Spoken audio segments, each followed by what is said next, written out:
Robert వాడు బుద్ధి జ్ఞానం ఉందా, కడుపుకు అన్నం తింటున్నాడా, ఈ భూమి మీద పుట్టాడు, ఇబ్బంది పెట్టాడు, వాడికి ఏమైనా బుద్ధి జ్ఞానం ఉందో, సన్నాసి ఏం మాట్లాడుతున్నాడు.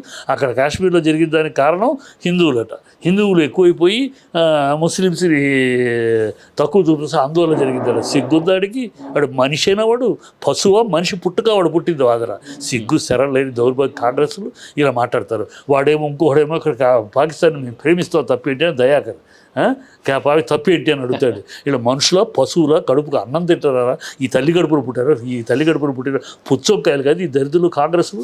ఈ కాంగ్రెస్ ద్రోహులు ఉన్నారు. వాడు ఓవైసీ 10 రోజులు ఇవాళ కన్నీరు కారు, ఇవాళ మొసలు కన్నీళ్ళు కాస్తున్నాడు. ఓవైసీ గడు 10 రోజుల క్రితం ఏమో అన్నాడు, ముస్లిమ్స్ అందరూ వీధుల్లోకి రావాలి, ధర్నాలు చేయాలి, అల్లలు సృష్టించాలి, అప్పుడు కానీ భారతదేశ ఆర్థిక స్థితి దెబ్బతింటుంది, అప్పుడు మన కంట్రోల్కి వస్తాయని ఎదవాగుడు వాగి రెచ్చగొట్టి ఇవాళ చనిపోయినాక అంటే గిల్లి జోలబాటం అంటారు, అది ఓవైసీ గారు. ఈ దౌర్భాగ్యం వాళ్ళేమో పాకిస్తాన్ అంటే వాడు ఒప్పుకుంటున్నాడు, మేము 30 ఏళ్ళుగా చేస్తున్నాం ఈ దౌర్భాగ్యం, బ్రిటిష్ కోసం అమెరికా కోసం మేము ఈ దౌర్భాగ్యం చేస్తామని వాడు నోటితోటి ఒప్పుకుంటున్నాడు. వీళ్ళు ఈ ఇంట్లో ఇక్కడ నుంచి గెంటేయాలి పాకిస్తాన్ అంటే కాశ్మీరు మాజీ ముఖ్యమంత్రి ఇప్పుడు ఫరూక్ అబ్దుల్లా వీళ్ళేమో దౌర్భాగ్యులు. అది హ్యుమానిటీ. ఏంటి హ్యుమానిటీ? నా ప్రజల్ని చంపి, నా ప్రజల రక్తం చూసి, నా ప్రజల మతం అడిగి అవమానపరిచిన వాళ్ళని గెట్అవుట్ మెడపట్టి గెంటేయాలని దానికి వాళ్ళ హ్యుమానిటీ మానవత్వం ఏంటి? వాళ్ళ మీద మానవత్వం చూపించేది.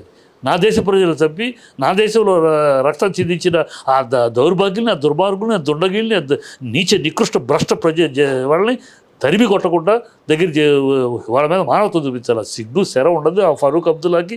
అడుక్కు తినే నా కొడుకులు వీళ్ళు అక్కడ వాడంతే. గతంలో కూడా ఫరూక్ అబ్దుల్లా గతంలో చైనా ఇంటర్ఫీర్ అవ్వాలన్నాడు కాశ్మీర్లో. సిగ్గు సరే ఇక్కడ ఉంటారు, ఇక్కడ తింటారు, ఇక్కడ గాలి పీస్తారు, ఇక్కడ సొమ్ము తింటారు. చిల్లర నా కూడా బుద్ధి లేని చిల్లర నా కొడుకులు వాళ్ళు.